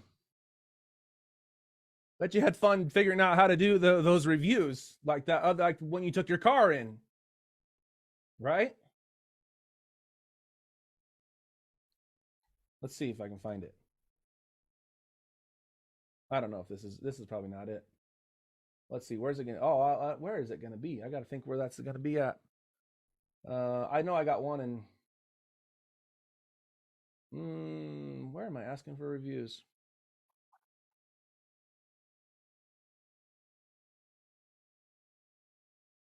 I scolded myself saying, let's see, is it here? Testimonial. That day, I ended up building this little guy. Took me a couple hours. Turns out I end up replacing a software that people pay monthly for. And that time that I thought I had wasted turned into an info product that I've sold and done very well. Nothing crazy. Let's say under $5,000. But for my daily rate, the time spent in ADHD mode, tinkering, not getting paid, turned into something. It turned into an info product. So what am I supposed to tell myself? You know, chase what I'm excited about. I mean, there's got to be balance. So go get your needs met. Go take care of the mortgage payment and the few things, but then be free and go chase what makes you happy. Because there's a good chance of it that your hunches are right and other people will love it. And they'll love you that you had the courage to take that risk and that you did so much work not getting paid. Eventually you'll get paid better. Oh my gosh. So, okay. We talked about that. We're getting close. Affiliate and SaaS income, scale, YouTube, people. I had a little quote. I'd rather make 1% off the efforts of 100 people than 100% of the efforts of my own. 100 people. I can just take 1% of that. Right? So you got to figure out bounty hunters. I've got 30 people, quote unquote, working for me. I don't like to say working for me. I say working with me. These people are they have their own dreams and things. I don't tell them what to do. A ticket comes in, maybe they can take it. I hope it's good for them. If a $50 ticket comes in, let's just say $100 for easy math. $100 ticket comes in, and if they can knock it out in 30 minutes, so I give them $70, I take 30. So they just made $70 in 30 minutes. Again, that math, that's $140 an hour for those 30 minutes. Turns out you can actually make a living, going from gig to gig to gig like this. And so I can hire as many people as I want because I don't pay them until they fix a problem. I leveraged my time with just 30 people. This could go to thousands of people. I could have 1,000 people sitting behind the scenes waiting to take tickets for support. I guess they're kind of on commission, pay for performance, whatever. I don't have employees, right? So I leverage other people's experience and time. I love it. Get a ticket, come in. I couldn't solve that myself. Pass it on to them, take a small percentage. Everyone's happy. Okay. Oh gosh, this is a good one. This is a really good one. Sales and marketing, you don't need to create more value. You need to learn how to sell and market it. Right? I can go be the technician. I can go be the technician and go make some money. Trade my time for money. There's things that are already out there that exist that people don't know about that you could be paid very handsomely for just telling them. High Level is a great example of that. Okay. There's only 20,000-30,000 people in the High Level group. High Level is an amazing and phenomenal life-changing software, right? That's one of the other ways I can scale is through software, right? Things automated, things not taking my time, automating things. How can I get leverage in my business and my life so I can break free of the constraints of me trading my time for money? YouTube, software, people, capital. If I deploy capital, I can have return. Okay. So I forgot where I was going with this, but where was I going with this? Value creation. Yes. Go sell High Level. It's already worth thousands or millions of dollars. It's super valuable. They pay 40% monthly recurring commissions when you share it with people and tell people about it. You don't need to go make any more value. You just need to go articulate the value that's already been created. And so at the end of the day, if you're going to be an entrepreneur, you need to learn how to sell something. Sell it or market it. I'm a builder. I don't want to go and run ads and talk about copy and offers and try to persuade people to buy my stuff. I really just want to build. Right? But in a way, I don't need to build. I just need to sell. Even today, even my little reviews thing, I just need to do a better job of selling the stuff I've already made. That would be your life-changing moment right there. Does that make sense? I don't need to go make another website. I could. I'd go make another website. I could sell the website builder. Yeah. Okay. I think I've hit that hard enough. So you need to learn how to sell. Doesn't take very long. Make a big sale and make a nice little commission on a big number. That's a big number. Maybe you don't like sales like I don't. I don't really like sales that much. Turns out putting out a lot of helpful videos and demonstrating your expertise goes a long way for people to know, like, and trust you. And the sales come. Actually, I don't advertise today. Everything's coming inbound from YouTube. Here's a secret. Here's another little secret. I mean, I don't know how you guys were all associated, but you may know that. Look, thanks to James Hurst, right there. That's my life, right? Going to the group. I'm getting tagged all the time. I'm getting asked all the time. You know what I did? You know what I've been doing the last year? I just go into this group and I just answer questions all day long. Whether I'm on my phone, if my wife's driving and I'm in the phone, I might answer a question. There's me talking about this, right? I just answer questions. You know what? I wasn't any kind of secret strategy. I mean, here's the strategy, right? Who is this guy? Okay, yeah, I was smart enough to put in my, email me at james@ddxo about my high level bonuses. Okay, but who's this guy? Well, the thought is that, okay, I'm gonna go here. What's this guy all about? I'm gonna go look and see. This is like my ad. Oh, okay, he's the guy with okay, he's that. Oh, okay, bounty. So so you have this, and then you have a comment that says, hey, this is where you find out more, right? A profile funnel. Who is this guy that knows all this stuff? Let me check him out. Oh, it's James Hurst. There you go. Now you're in my funnel. Maybe I'm not even pixeling people on my website, right? Profile funnel. I've just been helping people in the group. You know what it does? There's a question. It's a challenge of my knowledge. Every question challenges my expertise. If I wanted to become a high level expert, another thing is with my YouTube channel, there was not a question too small or too lame that I wouldn't take the time to answer it. How to do first name in high level.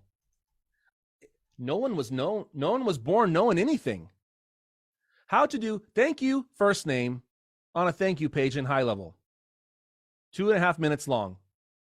261 people watched that. There's no question too small that you couldn't go make a YouTube video about it and help a few people out, potential customers, put goodwill back out into the world. Whatever it is you do, everyone has a personal brand. I went out and got jameshurst.com. Everyone has a personal brand, whether you like it or not, especially if you're an entrepreneur, right? Go make your first videos or keep making more. And so I never thought, because I didn't know how to do this at first. Every question you have, that's content idea. Every single question in the Facebook group is a content idea. If someone's got one question, there's likely it's going to be the same. Other people are going to have the same question. There's that. So over the last year, I went from 500 to 1,800 subscribers. Publish. I'm not going to learn how to stop clicking on that link and getting down the road. Okay, scale with people, software. We talk about that. Oh my gosh, that is the 4th time. Oh, maybe I need to go over here. Okay, what do we got? Resist the urge to take nice paying jobs on the internet, gig to gig. I kept coming back in to the market, raising my rates each time. Character traits before, character traits after. Okay, in order to do this, you're going to have to rely on different character traits. Okay, you're going to have to rely on different character traits. Honesty, hard work, discipline, frugality, right?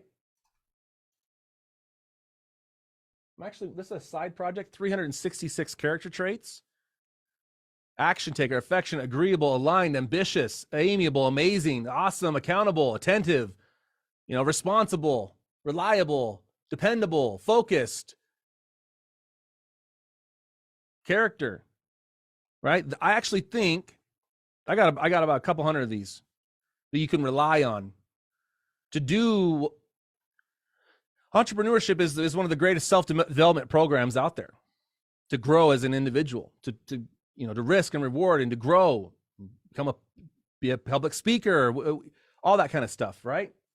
All the books that I had something I was able to had a test bed to use them with, right? So you need the character traits to have success. But then when you have the success, you'll need the character traits as well of humility and honesty, right? And to rein in, so you're not going to turn into the next Enron or go too far. Things have to be tempered. So it comes back to the character traits. This whole game of life, I believe, is really just an opportunity for us to refine who we are as individuals. It's not who gets to make the most money. If you go to a funeral, it's about their legacy. They don't talk about the bank account balance.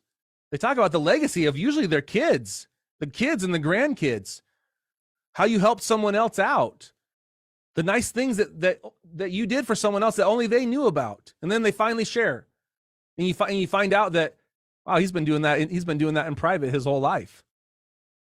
And look at all these people that showed up at his funeral and how many the lives that you have touched. Right? So whether you're pre-success or post-success, it doesn't matter. It comes down to the character traits. Am I gracious? Gracious in defeat and victory? Am I grounded? Spending more time thinking of others than myself? Don't get caught up in myself too much. I'm gutsy. Am I willing to sing on a Facebook Live? I'm happy. Isn't that what we all want at the end of the day? We just want to be happy. Healthy. I'm not eating junk food or overeating. Going to bed at a reasonable hour. Helpful. Honest. Honorable. Hope. Hospitable. I'm a humanitarian. Humble. You can't let any success go to your head. A man never stands taller than when he's on his knees in prayer. Servant leadership. This is the game of life, in my opinion. It's the character refinement. Imperturbable. That's for my kids. Try to get a rise out of me. Try to push my buttons. I got to be imperturbable. Maybe that's my first book. I don't know. But the character traits. All right, here we go. Oh my gosh. Let's see. Let's wrap this up, guys. Pyrrhic victory. No other success can compensate for failure in the home. I'm 40 years old. I made my first sale on eBay in 1999, 2000. I'm not even any kind of huge success. All I know is I personally feel like I just leaving my job alone. Just leave my job alone and being able to survive with ADHD or whatever. Like I'm happy. I'm happy today. Call me a happy man. That's success.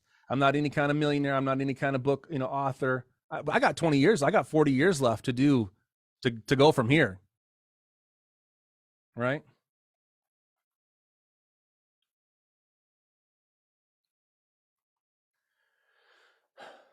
No other success can compensate for failure in the home. How will you measure your life? Keep it in perspective. You don't want a Pyrrhic victory.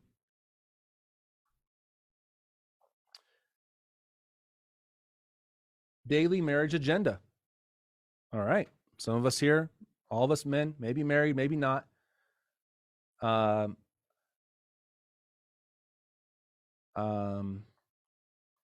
Marriage is hard, right? Especially to an entrepreneur, right? We're different. We're a different breed. We think different. And so coming back to the mix, right?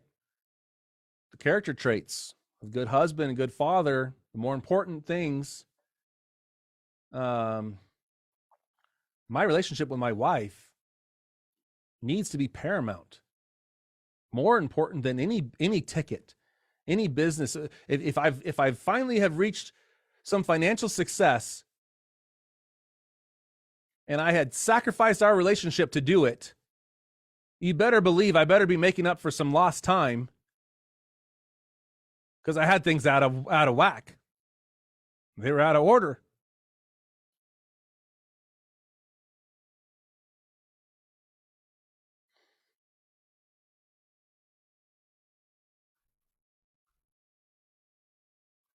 So, I'm reading books on marriage too, 301 ways. The high value husband. Stuff like that. David Fry. There's lots of good marriage books out there. That doesn't come naturally to me. I'm a natural entrepreneur. I'm not good with emotions and women. But I know logically, that's most important. So I want to tell you a little bit about my marriage agenda. I can now take time out of the middle of my day, and we'll talk about the kids. We'll talk about the chores. We'll talk about the house, the to-do list, the calendar, the meals. Right? What's on her mind? I started dancing with her. With Alexa, I get to pick a song. She gets to pick a song. I'll dance with her in the middle of the kitchen. She loves it. I actually started loving it. That relationship's more important than anything. And you focus on the physical manifestation of your love, which is always, it seems like a huge challenge between men and women. If it's just the byproduct of the emotional, if you're loving on her and dancing with her and treating her like a queen and listening and taking and helping, the other stuff will come as a natural byproduct, or at least you'll be able to be able to talk maturely about it, and both of you be happy with how things are. Okay, that's very personal, but this is real life. So I could take a half hour and just visit. And there's been so many days I didn't even really talk to my wife. I went to work. We ate. We did this. We were as ships passing in the night. I didn't know what to talk about, I guess. There's so much to talk about. I was checked out. Kids, chores, house, to do, the next trip, the meals. How can I help? Have I done anything to bother you? So I think that's worth putting in here. Oh dear. Okay, what have I splurged on? I'm making a little extra money now. What did I finally splurge on? I'll tell you what, I'm going out to eat a little more often now. We go out to eat quite a bit. I had a friend that was sick, and I wasn't going to make him a meal. I went and got him some soup from the restaurant, right? What else have I splurged on? A house cleaner. I'd rather spend one more hour at the office and doing my thing than freaking cleaning the house. I hate cleaning the house. I hate doing dishes and all these things. I pay a girl $20 an hour. It's a blessing to her. It's a blessing to their financial situation. $20 an hour a day. And that's not helping my wife. That girl that I'm paying is doing my part that I should be contributing to the household. And I love coming upstairs and the house is clean for at least about an hour until the kids, destroy it again. So what have I splurged on? Going out to eat more often, more education. I've invested in my business, right? I'm actually not one to want to go to a beach and just chill on the beach. I love my work. I love my work. My work is my beach. Well, I mean, I'll go to a beach, but I'll get stir crazy. I'll bring a book to read on the beach. Anyways, what am I doing now with the extra money? I've got more freedom of my time. I go out to eat. I will be traveling. I'll be traveling to California. I'll be traveling to the high level event in Dallas in February, and then also in October, maybe to Miami. So those things are now possible. I still drive my same vehicles. I still have that same Honda Odyssey that's paid for, that we talked about here. Still have that car. It's paid off. It's a 2013. My other car is a 2008. My other truck is a 1993 Toyota pickup. It's the same one from window cleaning, the window cleaning days. I've had it since 2004. Where's that window cleaning truck? This guy right here. Good little truck. The 22R. The 22R engine. It's a good engine. Should last me a long time. And hopefully it keeps me humble, because Lord knows I need to be humble still. And so I'll keep driving that thing around just to remind me where I came from. Right? Okay. But I'm going to try to wrap up here. Thank you, guys. I can't believe you're still here. It must be all right. What are my goals and dreams for the year ahead? What does it look like to come back a year from now? Let's just say I hope to be making, at least $200K a year financially. I hope to be happy. What else could you ask for that? My health. I need to get active. It's the balance. It's the character traits. I hope to be happy. I hope to be integrous, honest. I hope to be keeping the character traits. and growing my business in a sustainable, balanced way, I'd like to see my income rise. But that is beside the point. I would like to be a multimillionaire. I would like to own my own private jet outright. I'd like to be the one flying that jet. My grandpa was a pilot. My great grandpa was a pilot. I would like to I live 5 minutes from an airport. I would like to have my own little plane. These are some of the dreams and goals. But what if I already have everything I need to be happy? The man searches the world all over to find that he was already happy. His happiness doesn't need to be chased. Happiness will come through service, through family life, through going and getting soup for my friend when he's sick, because I can spot that $20. No biggie. I started taking my friends out to lunch for their birthdays. Something real special, and it's kind of not a big deal, but it's the relationships. That the freedom for me was that I was able to go to lunch and catch up with him for a couple hours. I didn't need to be back to have my butt in the chair. That's a rich life to me. Free, honest, selling some stuff, sleep in, wake up early, play sports. I don't know what else I could ask for besides getting my pilot's license and having my own plane, kind of flying around a little more, that kind of thing. That's okay. That'll come in good time. Okay, let's wrap this up, and let's see where I was 1 year ago today.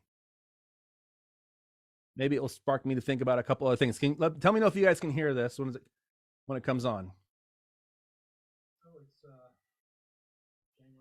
No. Okay, you can't hear it at all? No. Okay.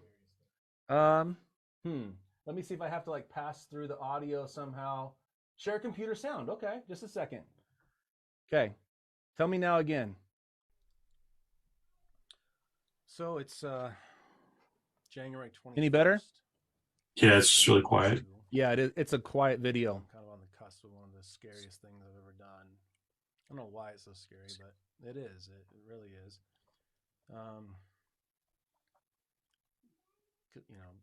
This day, not a day has gone by. You know what? I got an idea. I'm going to bring this into a video editor real quick and see if I can't amplify the volume. It was okay when I turned up the volume. Okay, I think we'll try this anyways too. I think this will help. Let me see what we got here. The volume is here. Let's just raise it up a little bit. So it's how about that? Yeah. January 21st, 2022.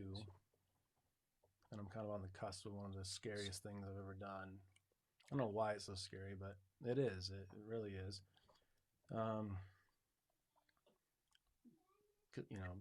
This day, not a day has gone by that I've thought about leaving my job. I'm just not cut out for a day job. I can't tell you how much I've overanalyzed and just, so many different quotes that speak out. Like today's quote was, "Life begins at the end of your comfort zone." So many quotes, so many thoughts. Another one is a few moments of uncomfortableness compared to weeks and decades of being uncomfortable. Let's talk about that real quick.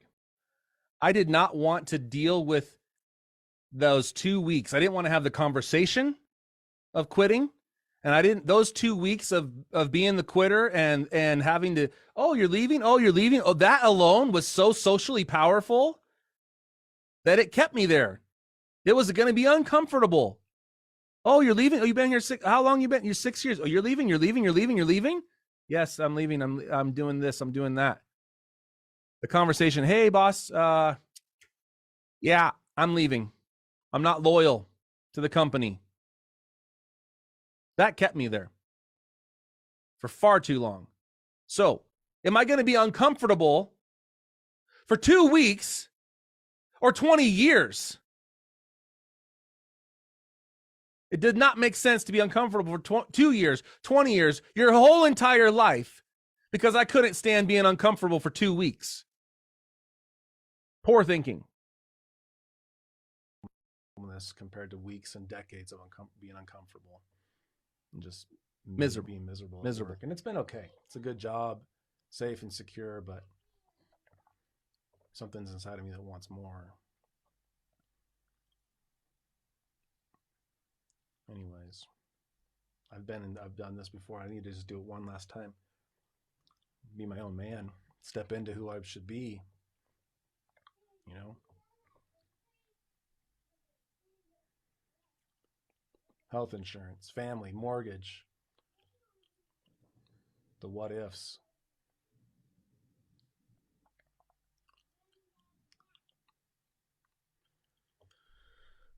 Anyways, man, I'm so scared. It's like you can't put the toothpaste back in the bottle. You guys can all hear it, right? Last time I did this 3 years ago, the next day I came back and asked for my job back.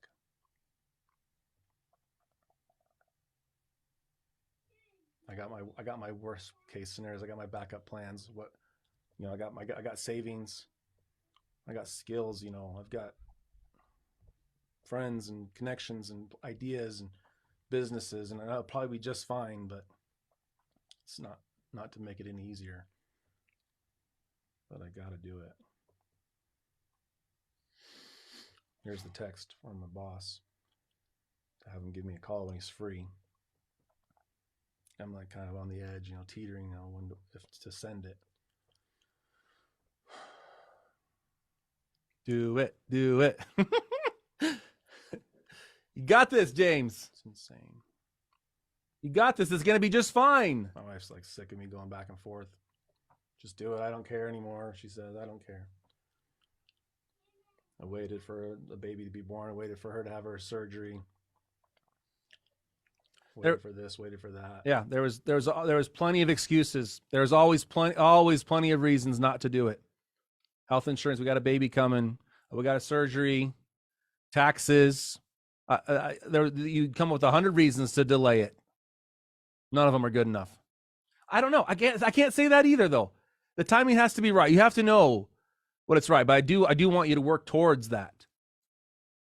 It took me years. I don't fault anyone for how your journey looks. So I can't say. I can say I wish I would have done it sooner, but we talked about pulling the thing, click, click, click, click, click. Everyone's journey is different. This is just mine.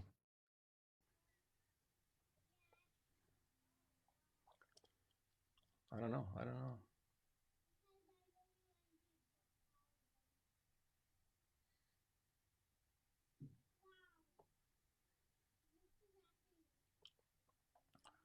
I got to do it, though.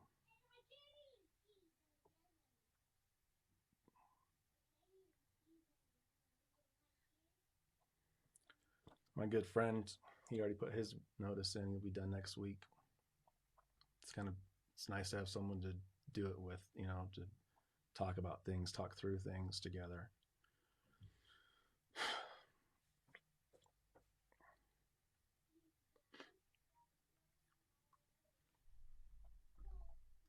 So I'm thinking about being done in 2 weeks, February 4th. February 4th. February 4th was my last day. Last year. Do I do it? Do I just send it and go?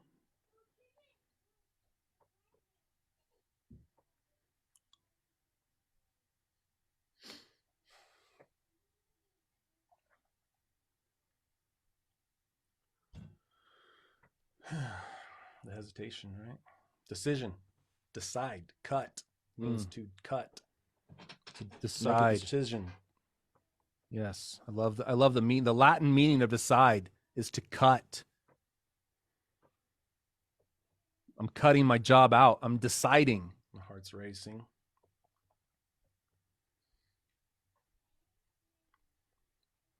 I'm not jumping blindly though. I've got things, plans. But yeah, it's scary. Definitely scary. Insurance is expensive.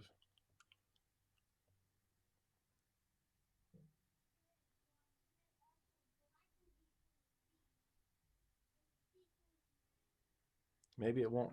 Maybe it won't work out. But figuring out if it does will be the greatest adventure. Yeah, I talked about that quote. It'll be an adventure. Either way. Be a story to tell. I have to go back. I have to go back to industry. That's okay. There's fallback plans. I go get my job back if I need to. Probably with a raise. Didn't need to be so scary. Safety and security.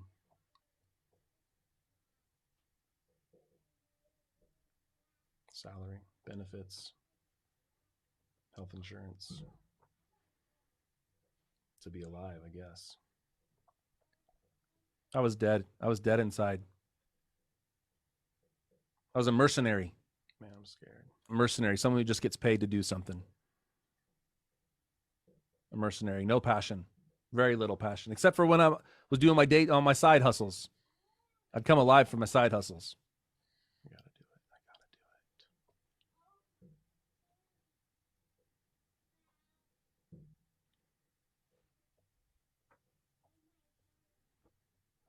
Take this waffling, this hesitation, and times it by 5 years.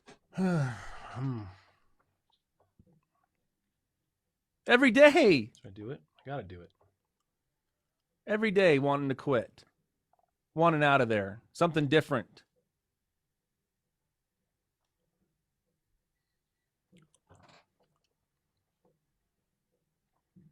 Going on an adventure. I gotta do it. I'm doing it. I'm doing it. I'm doing it. I'm doing it. I'm doing it. I just sent it. I just sent it. I can't believe I just sent it. Now what? He's gonna give me a call. He just read it. It just said read. It just said read. He read it. He's gonna be calling me any minute now. Any second. I'm gonna do it. It's gonna be an adventure. You are. He's calling right now. He's calling me right now. I'm doing it. Hello? Hey, James. Hey, how's it going? It's going good. How are you doing? We're good. Yeah. Yeah, so we are, some of us are testing negative still, and I think we'll be back. I think I'll be back to the office Monday. Okay.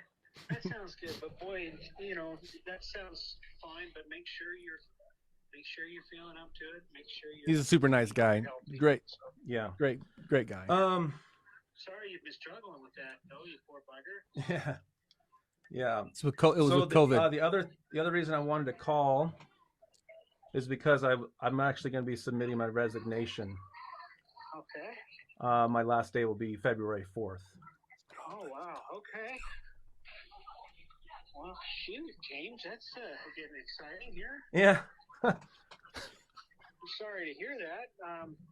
Hopefully things are going well for you, though. Yeah. Hopefully, yeah. You got a good offer or something? I don't have an offer actually. I'm just gonna,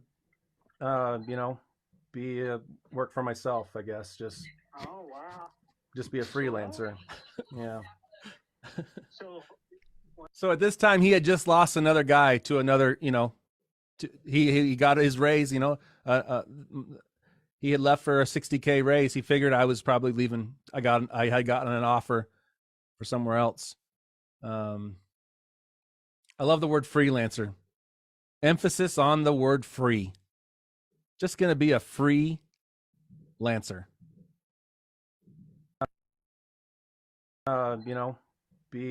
Work for myself, I guess. oh, wow.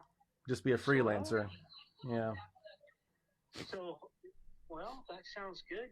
Now, is this with just with your 3D printing and different things that you're doing? Yeah. So, I mean, I'll just be however I can make a buck, I guess. That's crazy. Well, at the same time, my friend, I mean, that's That's pretty cool. I'm Thank glad you. you could do that. I'm glad you could do that. We're certainly gonna miss you, and I'm happy for you. At the same time, I'm sad for us. So. Yeah.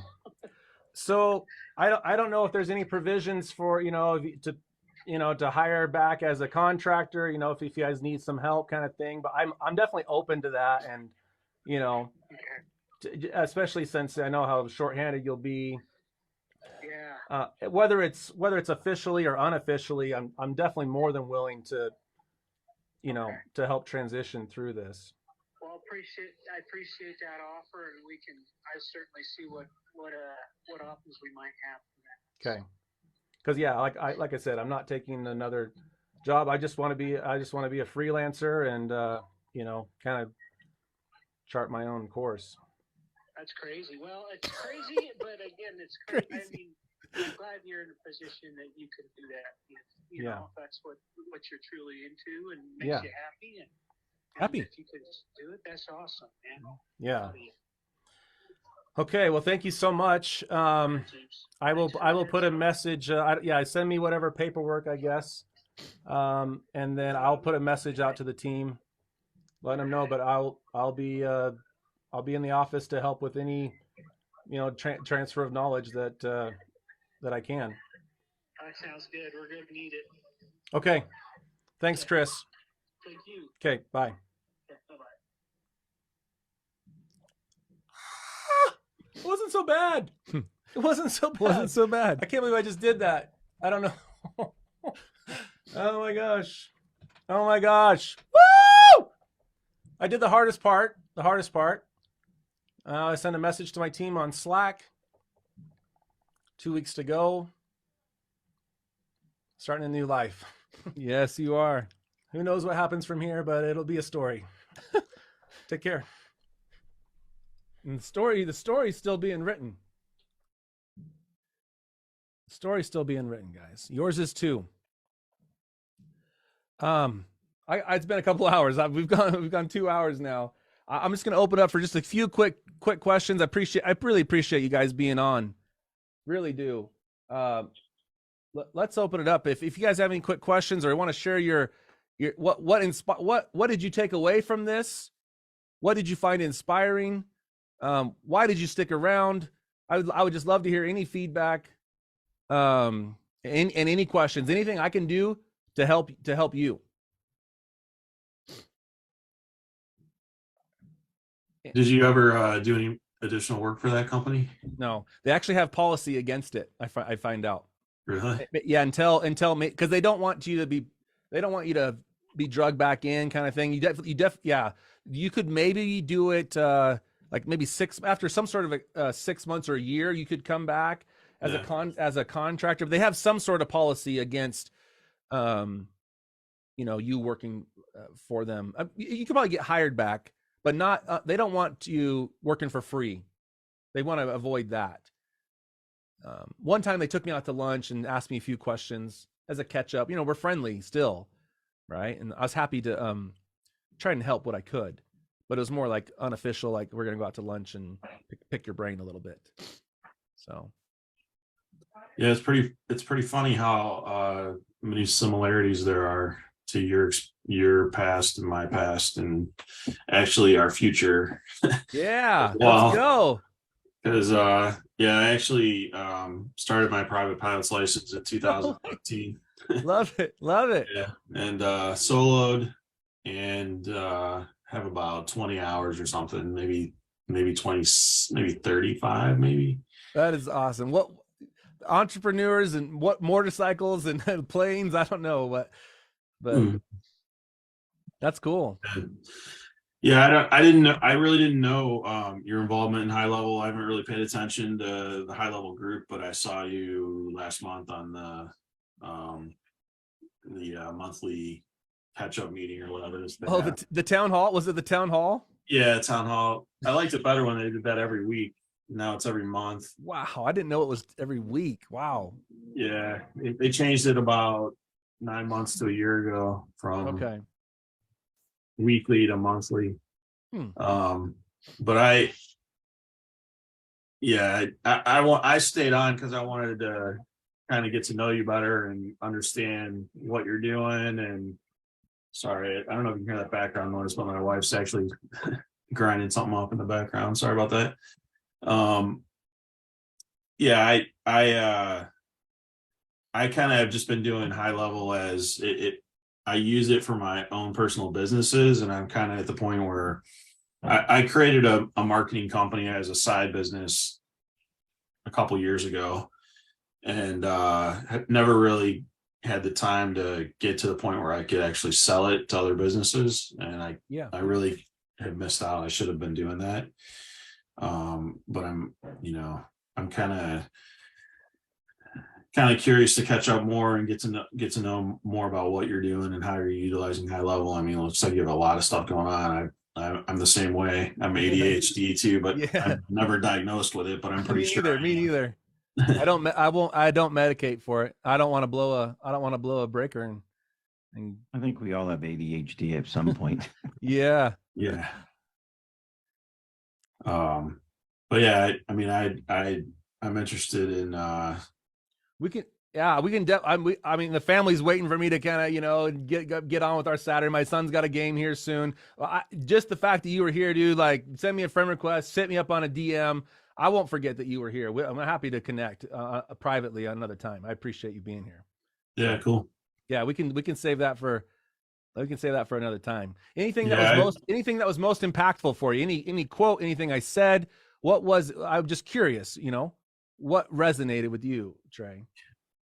I missed the first 5 minutes. I came on a little late. Like, what was your goal of this? Are you looking to do this as a presentation in the future, or what's Yeah, no, you know what? This is my story. If I think this will help people, I'll put this on YouTube, my 1 year reflections. And I think this will be motivating, inspiring to anybody else. I have people in mind, even if it's just 10 people, hopefully way more, but yeah, I mean, it's to inspire someone who was like myself in the past. Yeah. I think for me, it was your struggles, Mhm. the part of your struggles, your fears. I still Yeah. have that. I've been high level, I think 4 or 5 months now. Just really haven't get anything started. It's just a fear, I guess, of picking up that phone and talking to somebody, Yeah. because I don't feel like, I mean, I know enough, but I don't know enough, I guess, if you will. You know how that, Yeah. kind of like you will when you're trying Confidence. yes, The confidence. yes, that's, Confidence. but the platform is magnificent. Yeah. I agree. And I've been Yeah. following you for a little while now. Well, thank you. I'm happy to meet with you privately too, Scott. Anytime, I appreciate you tuning in. That means a lot. I appreciate that.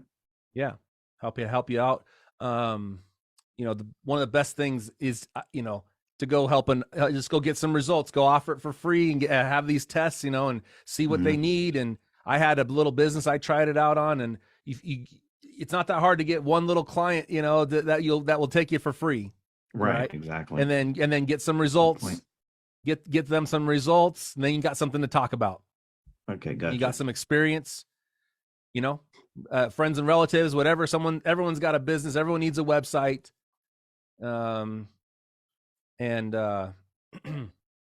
that's a great way to get started. Great ideas. Let me talk about 3 real quick things with high level, how to monetize high level. Okay. 1, the affiliate route, right? You don't have to be an expert. You just tell other people about it, create content. What does it do? Right. Could be ads, could be organic, could be you go set up a booth in the mall and tell someone about high level and you get paid 40% monthly recurring. You can pound the pavement, you can pound the phones and make affiliate income. Okay. 2, you can do the same thing and get the doctors and the lawyers, the plumbers, whatever. I didn't have the confidence to talk to the doctors and the lawyers. I went after the gutter guy, the window cleaner guy, the painters, right? They're not the tech guys. You'll be a genius compared to, the blue collar guys, right? How I was, the window cleaners. Go pick off some of the blue collar guys and change their life. Worry about the doctors and the lawyers, in a few years, right? So go after the blue collar guys. Build your own SaaS revenue. That's fine. And then the thing that I stumbled into, a client type, a market that I did not purposely go after was other high-level agencies. There's a near infinite need for the other agencies that need things done. They maybe they've already got customers or experience or industry knowledge and connections, and they just need high-level experts themselves to make workflows, to make websites, to do things. That be the technician. Okay, 3 different ways to monetize high-level: affiliate, build your own SaaS, and then consult other agencies. At least those 3. Building snapshots could be a 4th. Building and selling snapshots. Binge watch my channel and you'll become one. I think you'd be in pretty good shape to help other people. Jim Hankins, Jim's a client. He's bought some stuff from me. Hopefully he's still around. So anything for any feedback or questions for you, Jim, or any final things before I wrap this up? No, yeah, well, feedback from James. So I worked with him on a script for automatically registering DNS and getting Mailgun set up and all that. And and James is a good guy. He helps pretty much anybody out there, as you probably discovered by now. And it's all about helping others, and then the business comes. So that's how we're successful in our niche as well. So we picked a specific vertical to go after from a business that we already own, and just giving in a particular community, and off it goes. So thank you. I kind of mentioned that. I'm just kind of wired to be. I'm 95% give. I'm 5% sell. Maybe a 99% give, 5% sale. From that standpoint, what if you challenge yourself? It's all about value exchange. It's also about creating value in a mass way. How can I make something of value and even give it away? How would I do that at scale? I could use video. I could use email marketing. I could set up a free landing page and give away value. I challenge you, and even myself, go give away $500,000 of value in a mass way. Practice the art and science and skill of even just giving away value, and then you're just an order form away from charging for it, right? Practice the skill set of giving away value for free in a mass way, and see what doesn't come back to you. I think it'll change your life. Everyone's so hung up on, I got to charge for this. I got to charge for this. I got to charge for this. I can't give, it's hard. I don't give away my absolute best stuff. I charge for. They say give away your best stuff. I get the idea. I personally, I charge for my absolute best stuff. The stuff that's nice and packaged and more like a product and things.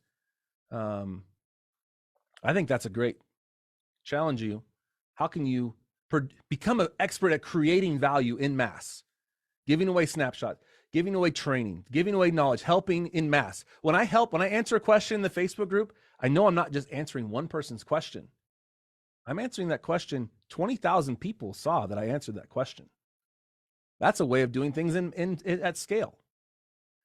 Don't take all my secrets, but YouTube videos, things like that, right? Practice the art and science of giving away value. Go and create $500,000, $1 million in value. A bunch of it's going to come back, and then create some more value and flip an order form on and capture a percentage of it. Overwhelm your market with value and see what doesn't happen. With that, guys, thank you so much for tuning in. It's been 2 hours and 20 minutes. I'll see you guys online. Click the link in the description below, or the ad, or whatever I end up doing with this thing. Just click the link and buy my stuff. I'll see you guys in the next video. Bye. Hope you enjoyed the show. Advice given is for educational purposes only and may not be applicable to your business. You should know that the Marketing Show receives compensation through its affiliate relationship for the products and services it recommends. Thank you for your support, and we hope to see you on the next episode of The Marketing Show.